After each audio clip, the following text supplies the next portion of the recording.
Hello കൂട്ടുകാരെ, ഇന്ന് നമ്മളൊരു കത്രിക്ക കറി ഉണ്ടാക്കാൻ പോവാണ് കേട്ടോ. നമ്മൾ കത്രിക്ക കറിക്കുള്ള സവോളയും ഇഞ്ചിയും വെളുത്തുള്ളിയും പച്ചമുളകും അരിഞ്ഞ് നമ്മൾ വഴറ്റുവാണ് കേട്ടോ.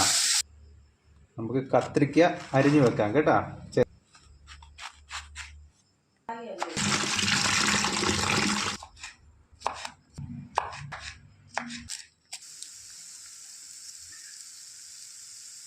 സവോള നല്ല വഴഞ്ഞതിന് ശേഷം നമ്മൾ മഞ്ഞൾപ്പൊടി, മുളക് പൊടി, മല്ലിപ്പൊടി, കുരുമുളക് പൊടി എല്ലാം ആവശ്യത്തിന് ഇട്ട് ഒന്ന് ഇളക്കി നമുക്ക് പൊടിയെല്ലാം ഒന്ന് വഴറ്റിയതിന് ശേഷം നമ്മൾ തക്കാളിയും ഇച്ചിരി മല്ലിയെല്ലാം കൂടി ഇട്ട് കൊടുക്കുകയാണ് കേട്ടോ.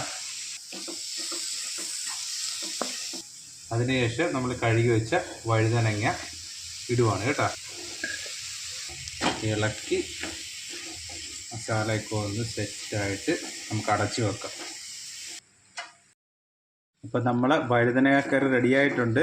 നമുക്ക് ദോശ, ചപ്പാത്തി ആയിട്ടും എല്ലായിട്ടും കഴിക്കാം. അപ്പോൾ ഓക്കെ കൂട്ടുകാരെ, എല്ലാവരും ഒന്ന് ട്രൈ ചെയ്യണം കേട്ടോ.